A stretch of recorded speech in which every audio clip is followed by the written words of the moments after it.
Aiboan, Vanakkam, Assalamu alaikum, and of course, a very good evening.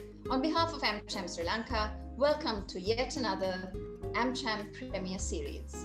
Speaking with us today, a very important gentleman and a very important and interesting topic as well. So I can't wait to get into it, but before I do, a quick reminder, as it were, of the AmCham SL Premier Series. As you know, over the last few months, we've had one of these very inspirational and thought-provoking talks brought to you every month. And in the last couple of months, we've seen wonderful insights from global thought leaders and global business leaders who have really helped us, I think, shape our way through what is indeed a stormy weather, as it were. And today, speaking to us on the topic of learnings from an Asian tiger, an Asian tiger economy, is Mr. James Kim. James Kim is the chairman and CEO of AmCham Korea.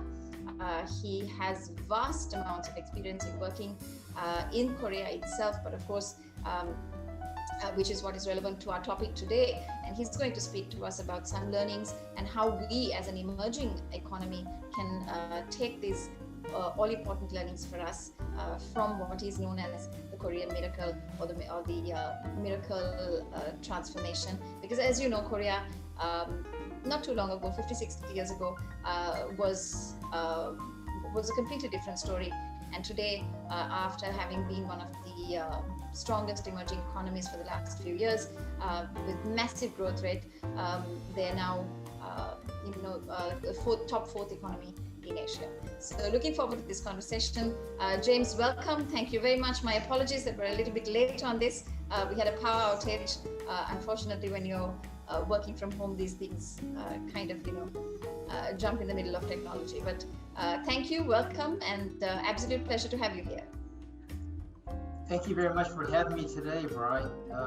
Just want to let the audience know that it's really outstanding to have Bri as one of our colleagues in the Asia Pac leadership team for AmChams. If it was not for Bri, I may not be doing this discussion tonight, but I wanted to be here to fully support Bri and all she has done for AmChams in Asia. So Bri, thank you so much for having me. I thought what we do today is I'm going to walk you through just a few slides about myself, what we do at AmCham in Korea, and just about Korea in general. And I think what's important is that we have this interactive session. So I'm free to have a discussion with all of you. Any questions you want to ask me, it's on the table. So hopefully we can do it that way. So without further delay, let me kind of share my screen, walk you over to some slides that, there we go. Okay.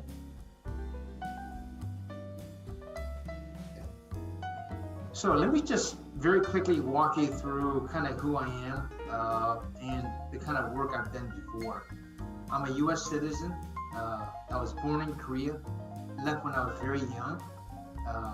I've been in Korea now since 2004, so that's around 16 years ago. I have 30 years of experience in all kinds of industries. In Korea, I came here to run the Yahoo business. I also ran the Yahoo business in Asia. I was the CEO of Microsoft and also General Motors, where GM was the largest foreign direct investor in South Korea with 17,000 employees. I also ran the Uzbekistan joint venture for GM as well. I have a pretty broad experience level from telecommunications to manufacturing, internet, and so on and so forth. But the three countries that I've worked a lot are the US, Japan, and obviously Korea.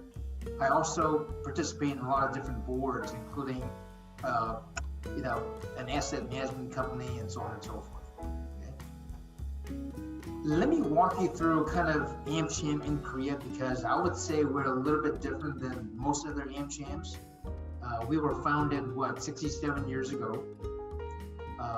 The reason why an AmCham in Korea has been so important is because between US and Korea, there are really three different things that we cover.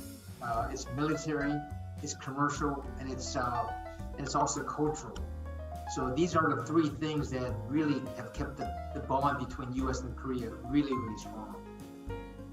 We're one of the largest chambers. We have 800 plus member companies and affiliates and 30 industry committees.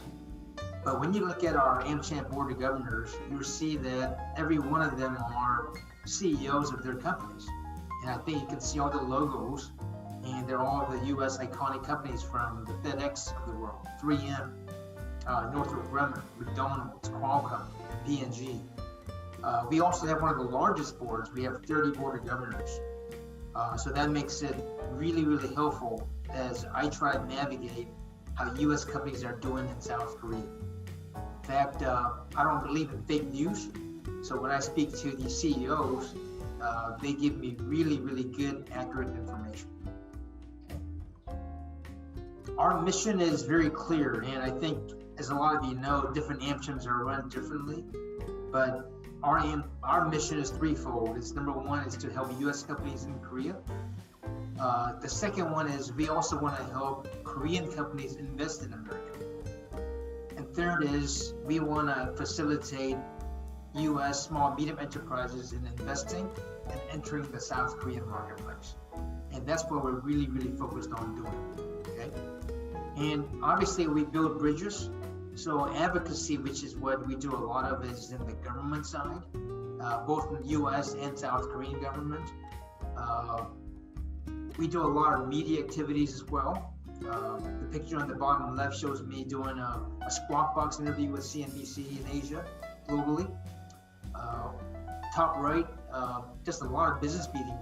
Who you're seeing there is Satya Nadella, the current CEO of Microsoft. When I was running Microsoft, AmCham was a big part of what he did. And then even sports. We did a very solid interview program with Korea Times, where we had Mookie Betts, the second probably most valuable baseball player in the world today, just signed a $400 million contract a couple of months ago. So we cover a lot of different bases. Let me just give you some facts about Korea. Korea is a very important partner for the United States. As the slide shows, Korea is the sixth largest trading partner to the U.S. $61 billion of investment in the U.S. by Korean companies. Over 50,000 Korean students going to work in, or Koreans working in U.S. firms, and over 50,000 Korean students at U.S. universities. I think that makes it either number 3 or 4th, largest in the country with students in the U.S. So universities are really relying on Korean students. And when you look at Korea, or the U.S. to Korea, U.S. is Korea's second largest trading partner. $40 billion in investment where U.S. is currently making. We have over 116,000 U.S. firms and employees in U.S. firms, and a lot of travel, between the two countries. So that's why U.S. and Korea, economically speaking, is really significant. I know that sometimes when Brian and I spoke, we talked about the GNI or the GNP per capita. Look at where Korea was in 1950. The GNI per capita was only $1,100 US dollars. Compared to today, it's over 43,000 US dollars. In fact, I think it's one of the highest in Asia, by a pretty decent number. So it just goes to show you how far, South Korea has come out. Interesting enough, when you look at the blue, graph, that's North Korea. Look at how flat it is compared to South Korea. It's a pretty significant difference. Okay? I know that a lot of countries got impacted by the Asian financial crisis in 1997, but Korea, came out of it really, really fast. I think this is an interesting slide for all of you to kind of look at. I always like to look at the difference between U.S. and Korea. In Korea, it's pretty concentrated. I know all of you are familiar with a company called Samsung, but Samsung represents 17% of the GDP of South Korea. Whereas when you look at, one of the largest companies in the U.S., Walmart, it's only 2.6%. Look at the market cap of the top 5 companies. 50% are dominated by these of the Kospi, market cap is dominated by 5 Korean companies. Whereas in the U.S., it's obviously much, much lower. Korea also relies a lot from trade.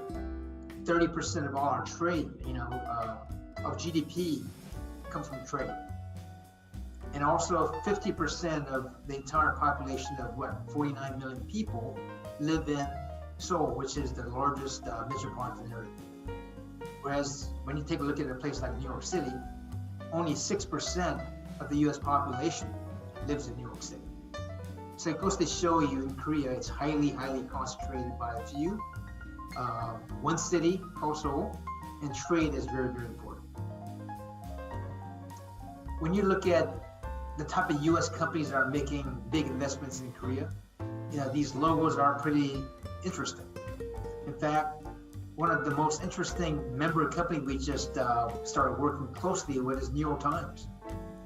They don't have a huge presence, but because of some of the noise in the system, they have decided to move a big part of their operation from Hong Kong to South Korea. And it's pretty public information. And when I spent time with the CEO of New York Times Global Business, he referenced, freedom of press as a big example or big rationale why he moved from Hong Kong to South Korea. In fact, I asked him, what about Singapore? And he just felt that Korea had a much better freedom of press, situation for the Times. But all these other companies you see here are huge, huge investors in Korea. And I wouldn't be surprised if many of these companies are also investing in Sri Lanka. And if they're not, maybe you guys should try to get them on board. Okay. On the other side, look at all these Korean companies in the US. They're all household names for many of you, right? From Samsung, Doosan, Hyosung, SK, LG, Hyundai, Kia. They've made huge, huge investments in the US. So it makes it a very reciprocal relationship, which is the reason why US and Korea has a very powerful commercial relationship today. Okay? For those who have an interest in what's happening in Korea, there are a few things that are going on that I think are important. In Korea, when people ask me, what are some of the unique regulatory challenges in South Korea? Cloud computing is one. For many applications, the Korean government still wants cloud or data center to be physically housed in Korea, which goes away from the grain of what cloud computing should be. Another one is pharma and medical devices. A lot of regulatory concerns there because pricing is very low in South Korea for even US-made pharmaceutical products. Labor is another one where in Korea it's very difficult to terminate employees here. In the US, for those of you who know, employees are basically at will, which means the employer can really terminate you at any time, and every employee enters that kind of a contract. Whereas in Korea, it's not like that at all. Very difficult to terminate any full-time employee. Just cost of doing business, the minimum wage is continuing to go up. When you see 9,000 won per hour, that's equivalent to around $9 an hour as well. So you see wage rates. Take a look at the wage rate went from in 2015 to 2021. It's a huge increase. So it makes it very difficult sometimes for the small and medium enterprise owners because their cost has just gone up. And third, the most important one is CEO risk.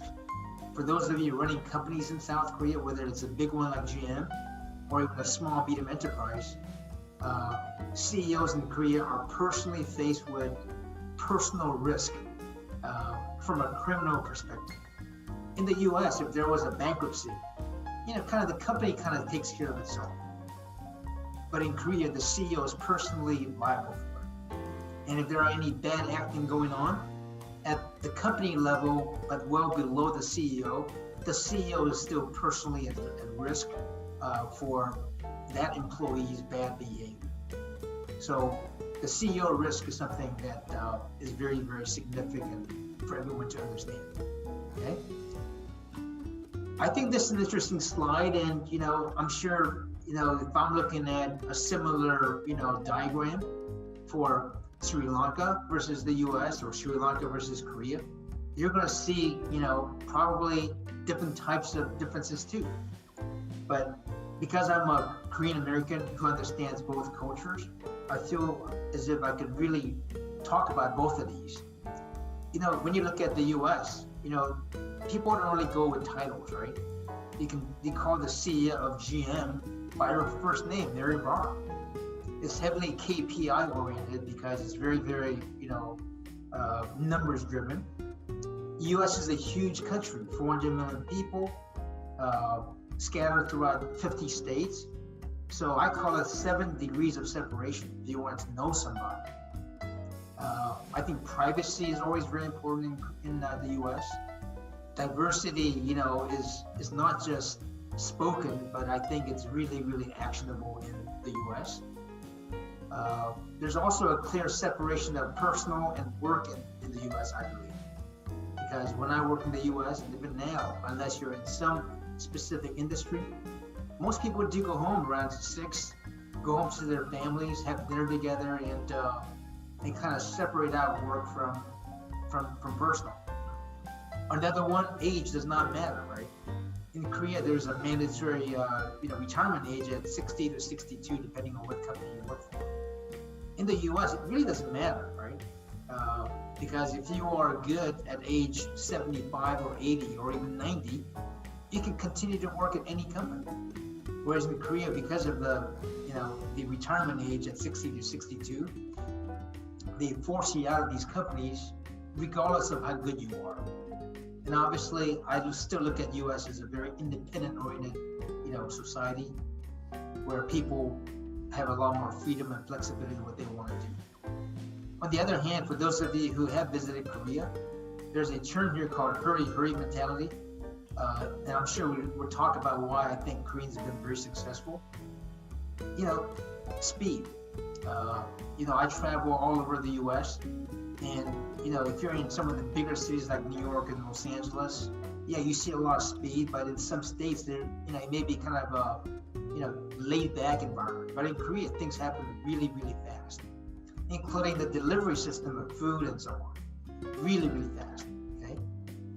The concept of family is very important. So even the legal structure. So if I'm an employee of a company, my immediate family in the U.S. is just my wife and my children. But here in South Korea, your family, your legal family includes grandparents, or even on the in-law side. So the concept of family is very, very different too. Leadership based on seniority.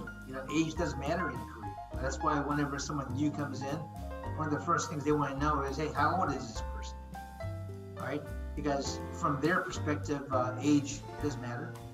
Patriotism has always been, or nationalism has always been very important. School ties, where you went to school is very important because of some of the major schools that have here. It's also very homogeneous. I think when you come to Korea, you don't see as many non-Korean faces here, although I think it's starting to change a little bit, but it's still pretty homogeneous. There's reputation just because, it's a small country with so many people living in one small metropolitan area, which is why I call it 1 degree of separation. And lastly, weddings and funerals. It's just a norm that people go to weddings and funerals, even if you're not that close to some of these people.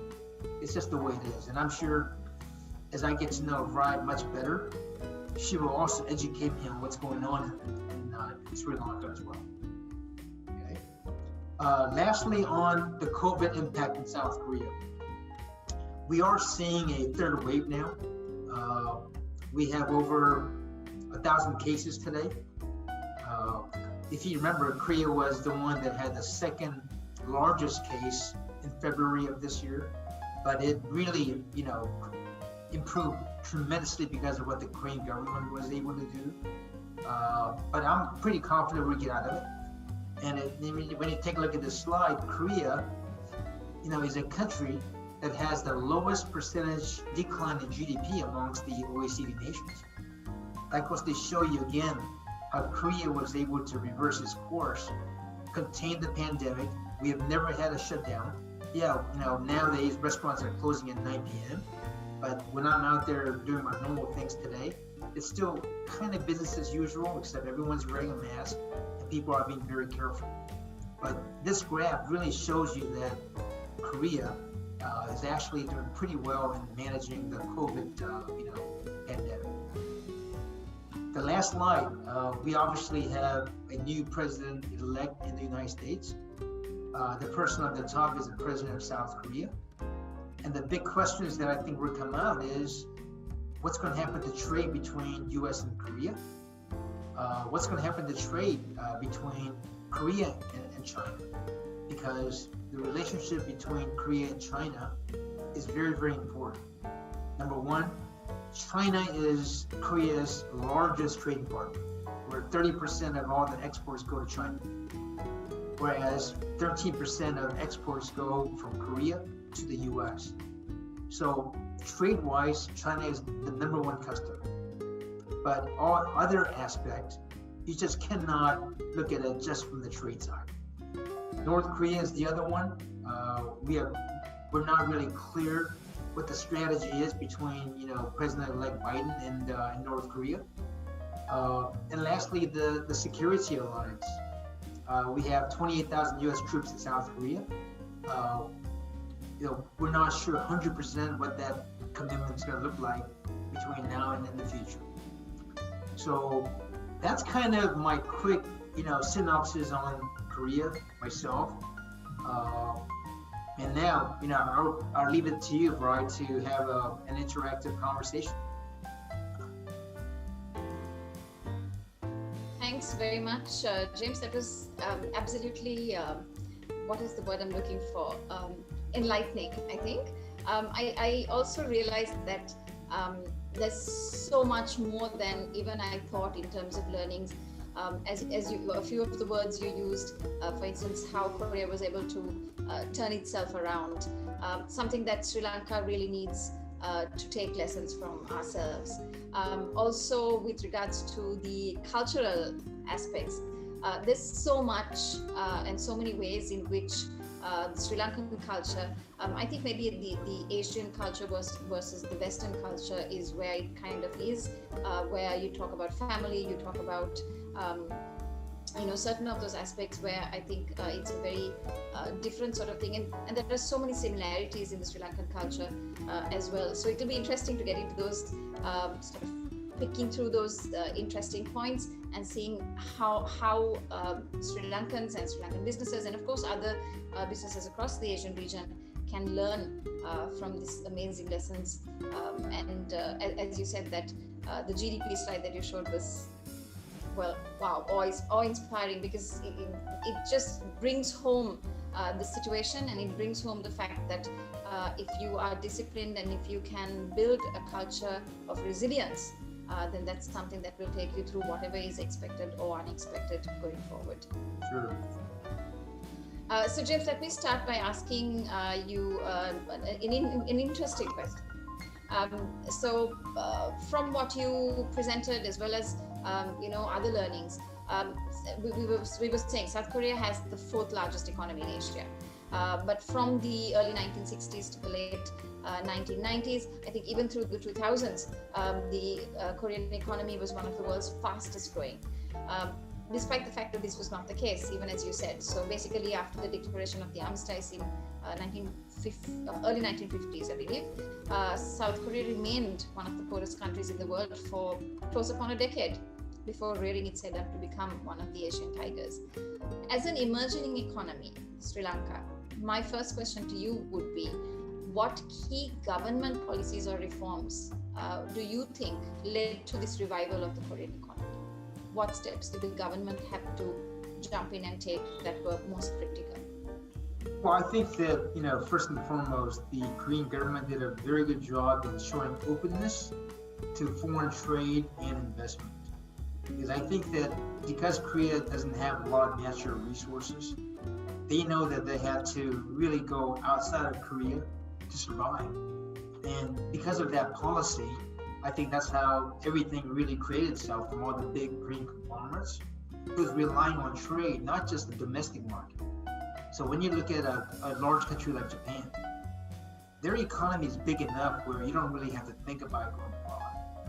But here in Korea, the only way it can thrive and grow is to set up that kind of a policy.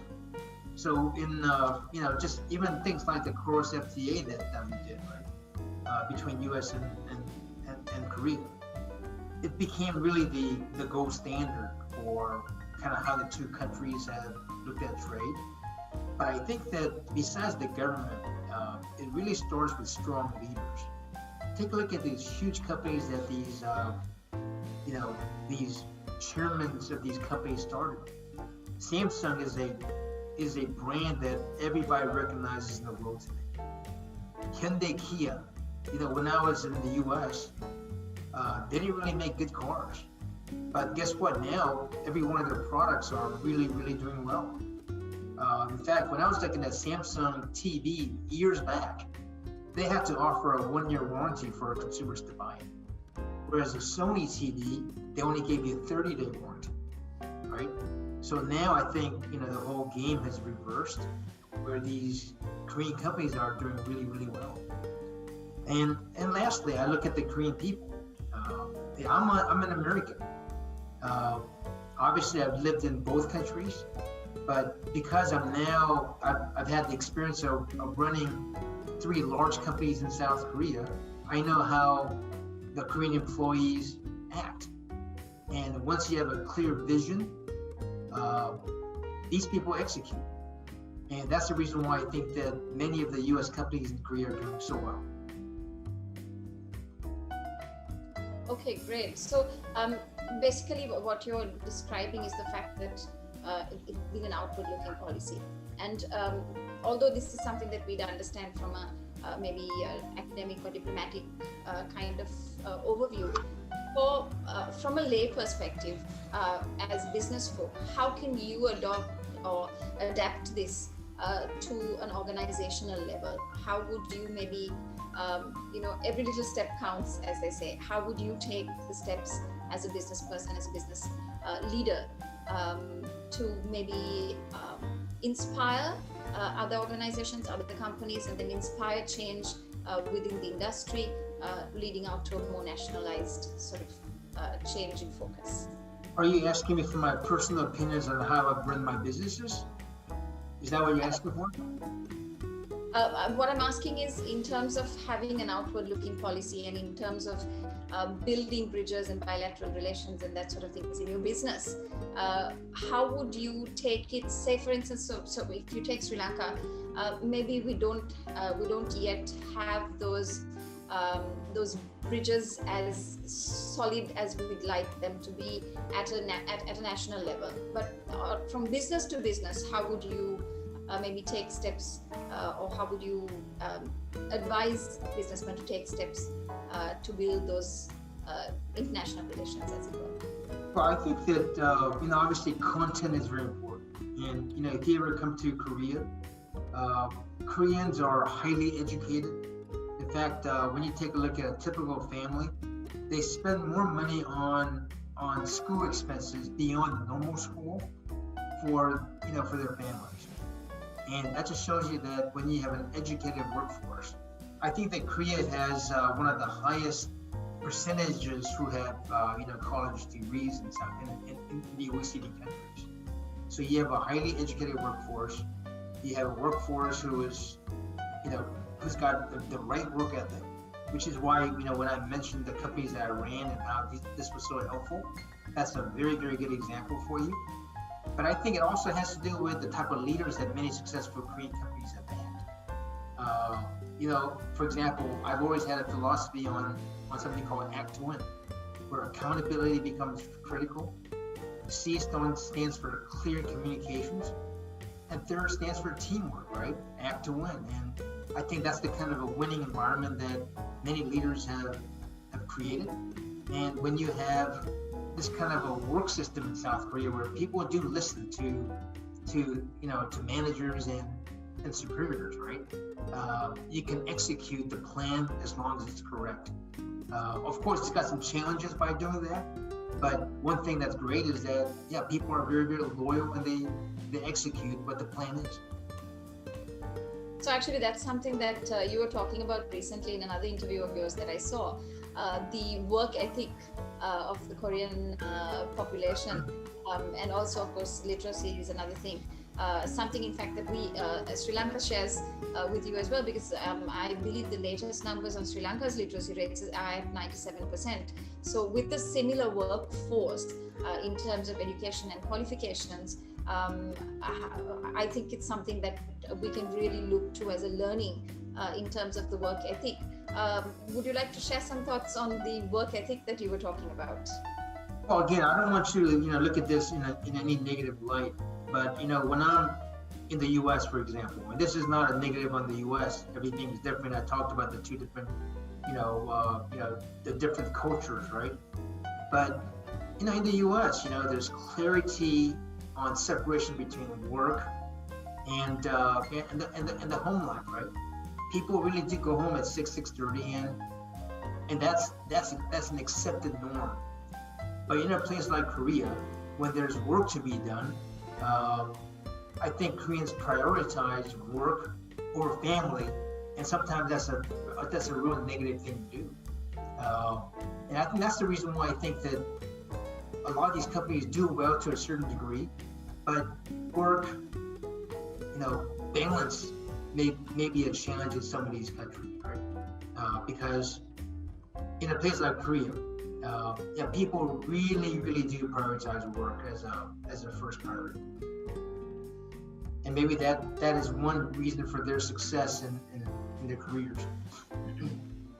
Well, I guess there is also the saying that do the work now, and then eventually you can take a step back and rest. So maybe hitting that balance before you actually get to the point of hitting the balance, maybe you need to make sure that you could go all in to get yourselves to, for instance, where Korea today is, as you said, having turned around the economy in its entirety. And maybe that's a learning that we need to take as well. Sure. James, also something that you mentioned during your presentation earlier about the economic crisis, the Asian economic crisis of the late 90s. The South Korean economy managed a really rapid recovery. It's also one of the few developed countries that were able to avoid a recession during the global financial crisis. Based on the numbers that you showed us and the slide that you showed us, that's looking to be pretty much the same thing that we can expect even from the fallout of COVID, which has been a more elongated and sustained kind of maybe attack on an economy. Any thoughts on this and how you see that actually panning out? Because as we said, this is a more sustained attack than something that came and went. How do you see maybe the next 18 months panning out? I guess you're kind of referring to, the pandemic we're going through.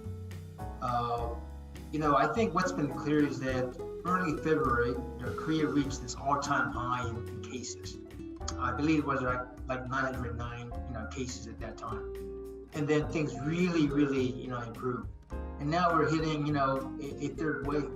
But still, we've never had that complete shutdown. And I don't think we're going to have a shutdown unless things really go awry. But this is where I think that, when the president of South Korea asked his citizens to do a few things, I think that the citizens here really, really listen.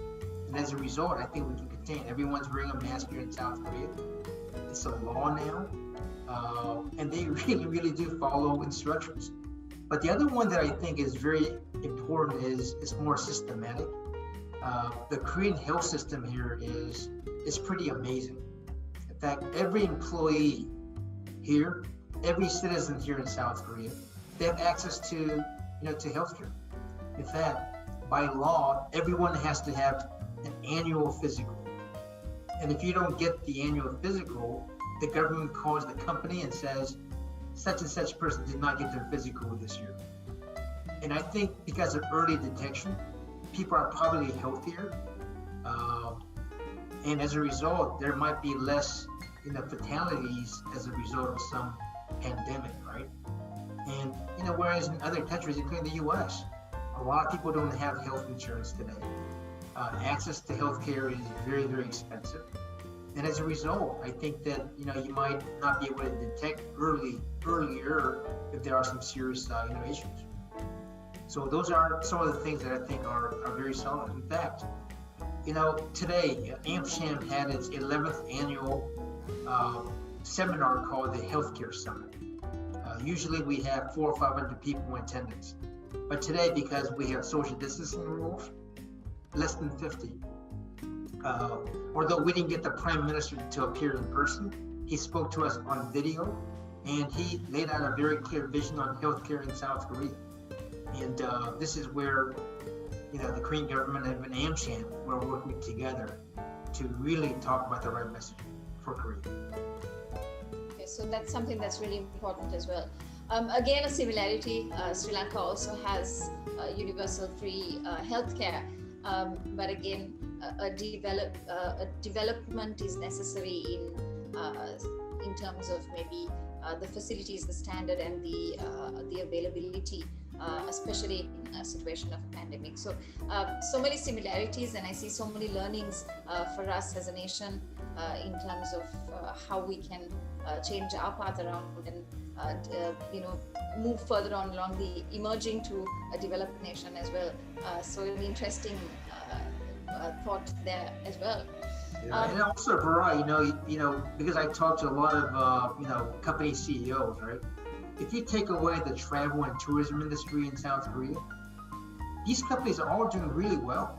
I think, take a look at the U.S. multinationals in Korea. Costco, they're killing it right now. McDonald's, over 400 restaurants in full operation. Even the cosmetics company like Estee Lauder, because of their online business, they're doing really well.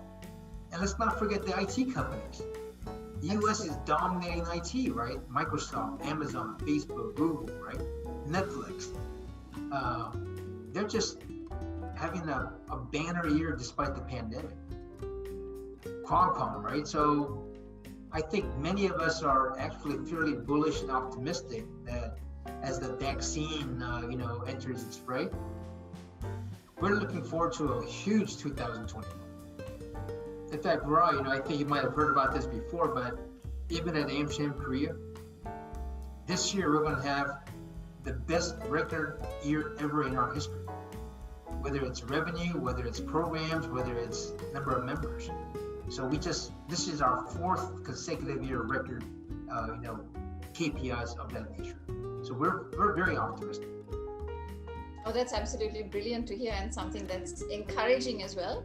I guess, like you said, it's about taking the learnings from every situation, adapting as best as you can, and then fighting through till you again hit maybe the revised KPIs, but you keep building up, so you're having a record year, as you mentioned. And congratulations on that, by the way. It's wonderful news indeed. But I can tell, Barai, that after having observed you for these periods and even going through this AmCham Sri Lanka Premier Series, I think what you're doing for Sri Lanka Chamber is amazing. This is what I call digital transformation. And even for AmCham Korea, digital transformation is what allowed us to succeed. We've had 30 webinars. In fact, the webinars have allowed us to attract more members, more relevant members, and people who are so focused on business. So AmCham is a good example of how we were able to have a record year, right? Because we transformed our model from offline to online. And I think big companies that you and I are all familiar with, the ones who have accelerated their digital transformation are the ones winning today. And those people who are saying, hey, I want to work at home and just wait for the virus to sort itself out, they're dying, right? So true. Yeah. So actually, I was going to ask you this question a little later on about what you could share with us as AmCham Sri Lanka from AmCham to AmCham. in terms of how what role AmCham plays nationally as well as regionally in developing business, especially of course with the USA, which is both our mandate, but something that you just mentioned as well. I think the digital transformation for us as well, going online and sort of switching up immediately without losing time and losing the audience has really helped us as well in terms of membership, in terms of brand equity. I think that's something that's important in this situation. Anything more you can share, James, in terms of the role that AmChams play and how we can really be a catalyst in the current business environment? Well, I think that even for us, when you take a look at AmChams throughout the world, including AmCham Korea, there's a lot of competition, right? Now there's a lot of online, resources that companies can go to. Now they can go directly to the U.S. Embassy for help. They can go directly to Korean, governments for assistance. This is why I think the organization who really, really knows what they're doing can really up their game, and they can be big winners. And for us, I talked about the board we have. We have 30 iconic U.S. companies and their CEOs who are board members. That's something that we made it kind of a rule, right? We want decision makers who can go out and help the entire AmCham organization. As a result, we can have better members, more members, and because we are so much more relevant than ever today, we feel we can help with all the things that member companies are looking for. In fact, there's really 4 things we do, right? Number 1 is marketing. Every company wants more customers. And because we have a huge platform, we are a good way to help them generate more customers. Number 2 is advocacy, right? Not everybody wants advocacy, but we feel we have really earned a lot of credibility from both the US and Korean government that we can really help with some of the advocacy as an industry. And third is information, right? We have accurate information because of the 30 committees we have and the CEOs that are part of our network. And lastly is networking. I really look at AmCham can drive an introduction with a lot of efficiency and a lot of effective, outcomes. They're really one introduction away from having a successful win-win outcome. And that's the reason why we try to provide really tangible, priceless value. And that's the reason why I think members have become premium members of AmCham. Very true, and something that we too really want to take out to our members, as James mentioned, in terms of networking, in terms of advocacy, and in terms of helping you promote your business is something we really try to do. Because as you said, it's a network that spans, it's not only each of us in our own countries, but it spans across. If you take, for instance, the AAP, it's a network that spans across the whole Asian region. There's the global AmChams. So it's a way in which we can really help you to grow and develop and sort of catalyze your business, definitely. Of course, and that's the value proposition that is very important for what we have done. And that's the reason why I think you'll see the number and quality of our, what we call premium members and regular members, increase by a dramatic number every year. Because they know that we add value, we deliver. And if we don't deliver, AmCham should not exist in any country. And that's the accountability piece that I hold, very true to not just myself, but the whole team we have. And having worked with you over the last, it's been over a year now. I completely agree with and stand by what you say, because I know personally what your personal values and principles are, and accountability being at the top of that list, something that I have to applaud you for, and also say that I'm proud to call you a friend and a colleague because of that. It's something that I've learned from your experiences and your mentorship as well. So thank you from me as well. Of course. James, so just something that we were talking about in terms of shifting opportunities and attracting opportunities, rather. Something that AmCham Sri Lanka is working on right now, which is kind of a keystone project for the 2020-2021, first and last and first quarters as they were, which is our financial year, is a project called Trade Shifts. So we're looking we've identified or we're working to identify the low-hanging fruit, as it were, and what opportunities there are for Sri Lankan companies to attract some of the shifting trade which has been caused by the global supply chain, the risks in the global supply chain, the US-China trade war, unfortunately, the COVID-19 situation, unfortunately, and of course there's so many other factors as well, rising costs of manufacturing and all of these various things, and those shifting trades. According to a report that was done in 2019, the Nomura report, I believe, South Korea is one of the beneficiaries of these shifts in trade resulting from these various situations. And one specific industry that had been noted or identified was the electrical appliance industry. Now, interestingly, a recent report done by Deloitte here in Sri Lanka sort of identified the same industry as potential for Sri Lanka as well, in terms of shifting this, in attracting some of this shifting trade, which I believe is estimated to be something in the region of $150 billion over the next 4 or 5 years. As a country that has already attracted and accomplished the benefits of these trade shifts, and as a chamber which I'm sure has been catalytical to a lot of this trade attraction, where you've worked to connect B2B, B2G. What advice can you share with us here in Sri Lanka, both from an AmCham perspective as well as from our members' perspective, in how we can work to attract this shifting trade?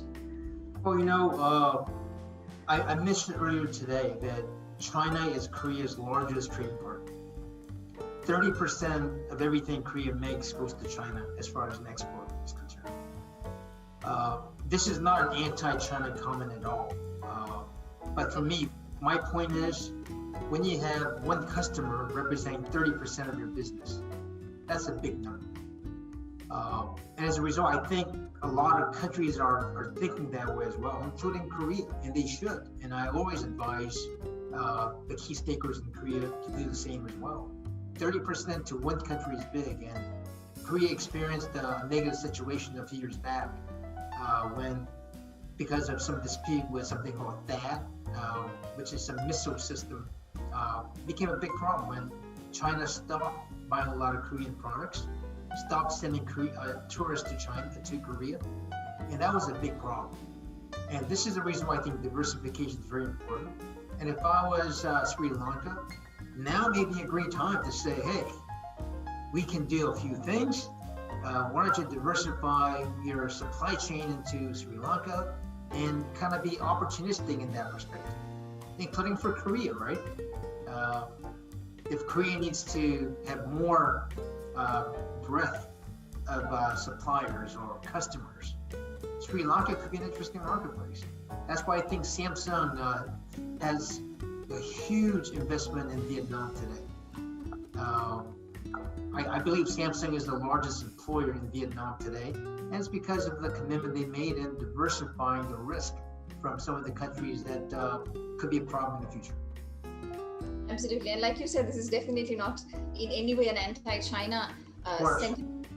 It's just the reality that diversification is really essential, and in fact something that even for one of the things I think that's being talked about here locally is joint ventures with Chinese companies and Chinese organizations who may want to move or even maybe have additional manufacturing facilities outside of China, just to ensure that there is a more diverse location-wise. So, interesting question that I'd like to ask you. Maybe this is sort of a lighter vein in which we could end our conversation today. I'm not even sure how to pronounce this properly, James. Chebor? Chebor, yes. Yes. Please, would you tell us about the whole concept and the principle of chaebol, because it's something I find very interesting based on what we were talking about the difference in the Asian versus the Western cultures, duty versus rights-based societies. It's an interesting concept and interesting view, and again, something that we have a lot of similarities with you in that sense in Sri Lanka, although maybe they're not recognized as they are in Korea. Yeah, the term chaebol really references the large Korean conglomerates. Because, for example, Samsung is the largest chaebol company. But if you ever come to Korea, Samsung is everywhere, not just in electronics, but they're in, they have, apartment complexes, insurance. They're basically everywhere, right? And that's why they call it a chaebol, concept. LG is no different too. All the Korean conglomerates or chaebols, they're in so many different diversified businesses. Whereas I come from the U.S. When I worked at Microsoft, I could never imagine the Microsoft owning a bakery, right? But in the chaebol situation, they own golf courses, they own hotels, right? So it's really, really, pretty large. So Samsung is one, LG is one. They all have that kind of a big chain. But I don't think Korea is the only one. In Japan, it's called Kiritsu. They have the same concept as well. But I don't think it's the degree that we talked about. I showed you that graph where, Samsung represents 17% of the entire country's GDP. That's pretty large. Pretty large. Yeah. So thanks for explaining that, which I found was an interesting thing when I was doing a little bit of research with regards to to actually South and North Korea a few months back for a paper. Thank you, James. We've just about hit our 1 hour mark. Right. I like to try and keep ourselves within the allocated time, because for one thing, I know it's late for you over there, and then also everybody's rushing around. We're heading into the Christmas season as well, so that's going to be an interesting Christmas this year. But of course, positivity, and as you said, in terms of work, in terms of the economy, we need to continue to have that bullish attitude and a positive attitude in everything that we do. There have been positives that have come out of this situation. Like you said, the digital transformation is one of them, and I think that, as you all very rightly mentioned, those who've taken or accelerated digital transformation are the ones who are winning right now. And to the rest of you who haven't, time to jump on that bandwagon. What do you say?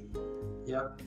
But it just in closing, right, for me, I want to say, keep up the great job. Even this process you're going through with this digital transformation is amazing. And what I hope I could ask the Sri Lankan companies to do is, please join AmCham Sri Lanka. Please support Ryan Raymond and contribute to AmCham's success, because that's what made AmCham Korea successful, because our members really helped out a lot. And I hope that your member companies will do the same thing, financially, a lot of engagement, and just supporting you. That's my only request. Absolutely. Thank you so much, James. And as you said, it's the members who make us who we are, Yep. and help us to help you in turn. So thank you, James, for taking the time on this, what I'm sure has been another one of your busy days. Thank you once again for all your support, for all your kind words, and for the encouragement and the mentorship that I've had from you over the last so many months. It's been amazing to work with you, and I look forward to continuing to work with you very closely, AmCham to AmCham, as we continue. Great. Thank you so much. Okay. Bye-bye. Thank you to all of our viewers, and we'll see you again next month on the next of our premiere series. For now, it's goodbye from myself and the AmCham team here, both in Colombo in Sri Lanka, and of course over there in Korea. Have a great evening, good night, God bless, and we'll see you soon. Bye-bye. Bye-bye.